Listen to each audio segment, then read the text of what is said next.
what part of the nightmare brought you guys out here today? Go one by one or together? Whoever wants to talk? I don't know. Yeah. Just like, hello, okay. I don't know, just all the encompassing events that Trump has navigated, I guess, and just like, I don't know. I don't want to name. I do want to name specifics. Do you guys want to jump in? And I don't know. This is pressure, and I have to think about things. So like, I don't know what to say. I don't know.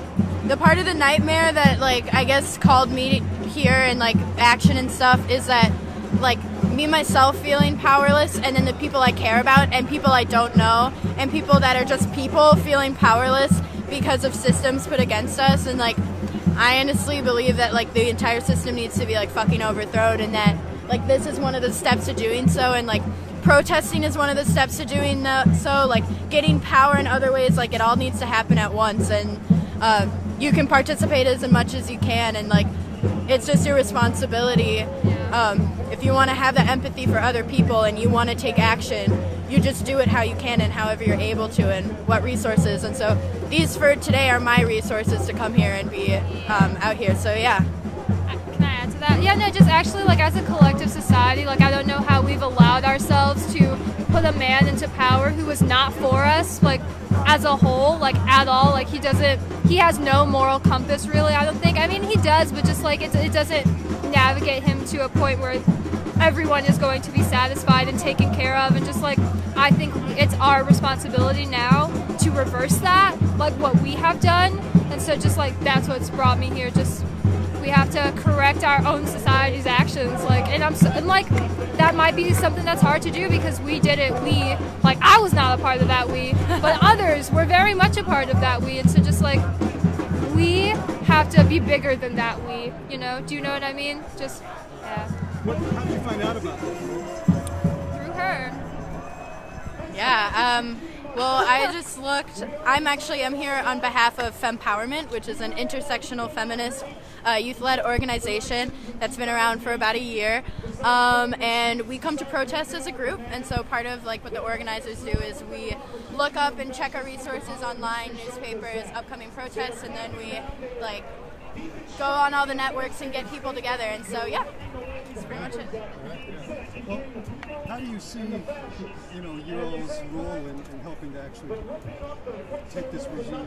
Like how effective do we think we are? Well, but what else can you do? What do you think needs to happen to make it happen for that goal to succeed? Well, especially as teenagers, like we can't vote, and so this is one of the only times that we get a say. And not even a say, I guess that's the wrong word, but just like a voice.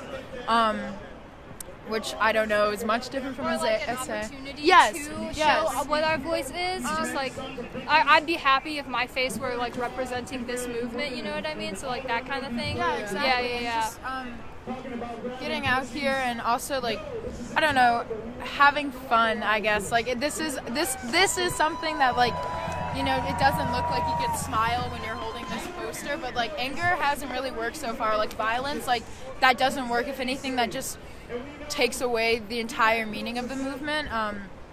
Because we've been marching since like 1 or 2, and those guys down there, that's all people are going to think about or see or like call this. Or that's all that'll be shown in the media. Oh yeah, exactly. And so I think that referring to what?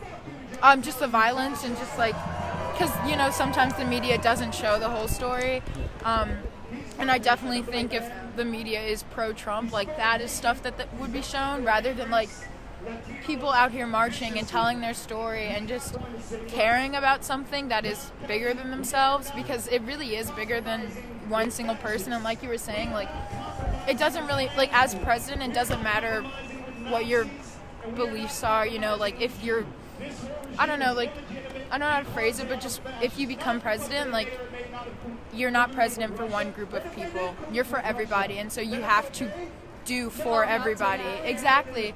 And so just like whatever bullshit Trump says, or just like not being able to back himself up and just not caring about like more than like upper class white men, and just is so much bigger than who he is, and that's something he doesn't understand. And also like he is driven by spite a lot of the time. Like with his policies, they come from reversing whatever Obama has done. Yeah, like it's not even like he has his own independent beliefs. It's really just like, fuck you, Obama. This is what I'm gonna do. So like you're not like, you don't even have the capability to be a thoughtful individual. And so just like Make a better choice. make a better choice. It's really about making a better choice. It's because, you know, I don't want to be somebody that's like, it's 2017, because that doesn't mean anything, you know. It was like this in 1950.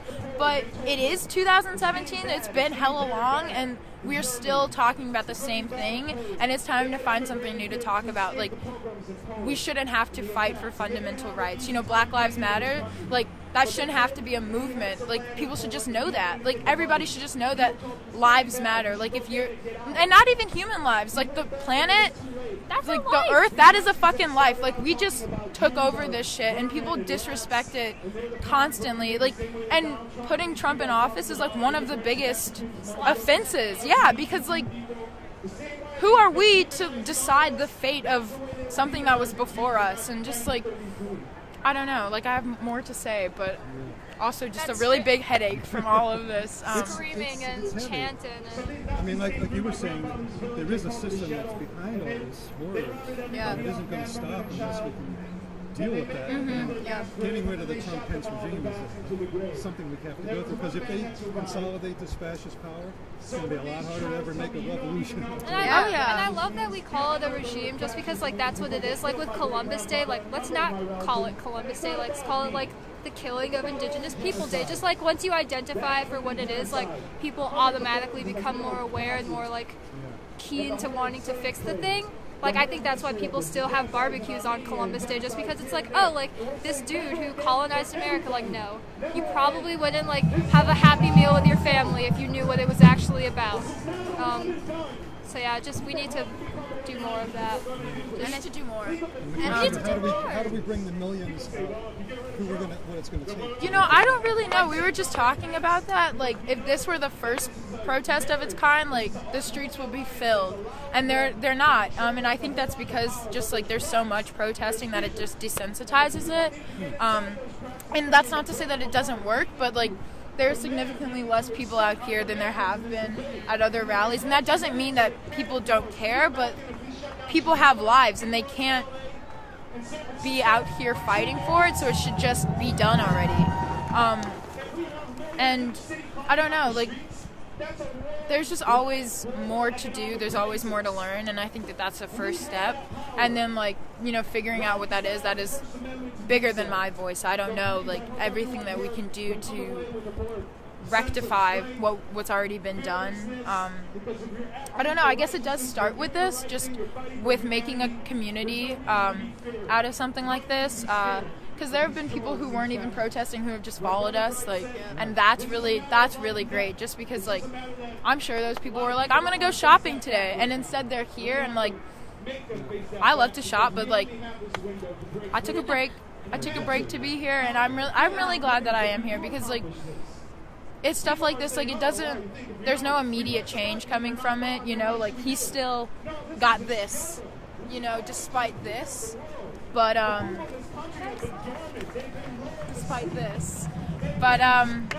don't know, step one of many. Do you want to add something? I think a big part of like doing more is having more people get educated about things. Yes. Like, if you like, I know a lot of people who weren't educated like when the election was occurring, and so people who had supported Bernie or just generally didn't like Hillary voted for and supported Trump because they were just like, oh, I want to change. And like, if they had listened to anything that Trump had said at all, they would know that it didn't align with what they believed in, and they would know that like it's not actually what they wanted. And there are so many people now like who are regretting voting for Trump and are like, I did something bad, and that's horrible. But if people had just been educated, there could have been a big change to that. And I think part of being educated is going out and voting for things other than the presidential election. Like, next year in Illinois, I think our senators are up for election, and I turn 18 like 2 days before the election, and I know I'm gonna go vote. Yeah. 7 days before the election, and I'm so excited. Like, I'm voting in the congressional elections because I'm gonna be able to do that. Like, I'm so excited. Just like, and I know that like when it comes down to it, like people, or now when it comes down to it, who are actually go to someone else so I can develop my thought. Just because, like, I don't know what I'm about to say. I feel like, I mean, yeah, I turn, my birthday's in June, so I'm just going to be, like, really edging all the other people my age to vote because when they can. But, yeah, I just think that, like, what you can do on an individual level and what I really believe anyone can do is uplift through accessibility, like, and that can mean can mean a lot of things. Like, you can uplift someone with your words without it being like a speech about activism, but hey, it's first period. How are you doing today? Did you eat breakfast? Like, how are you feeling throughout the day? How have you been feeling about this past weekend? In a way that's genuine. Like, how are you doing? How can I support you? It all starts with, if we build up communities that support each other, you build up people that want to understand others. And wanting to understand others is what causes me to, like, read different articles, fact check, make sure that I'm not biased, to listen to all sides, to get new perspectives, and when it comes to checking your own privilege too, uplifting people that don't have the same privileges as you, like, that's also accessibility. If you have privilege, you can uplift anyone around you. And if you are oppressed, like, you can also uplift other people around you too. I mean, you see it in gay communities, in communities of color. Like, everyone is working together to make sure that everyone is surviving. Really, it's all about people just want to be able to live their life and not feel like they have this system against them. And I mean, you can't even fully define what the system is. Like, not one person has all of the information and will ever be fully educated. Like, I don't know what the point is, like the point that you get to being educated, but it's the effort that you put forward. And it's not about intention, it's about what you do. It's the action. It's not about only verbal apologies, but it's changing your behavior, because that's more important.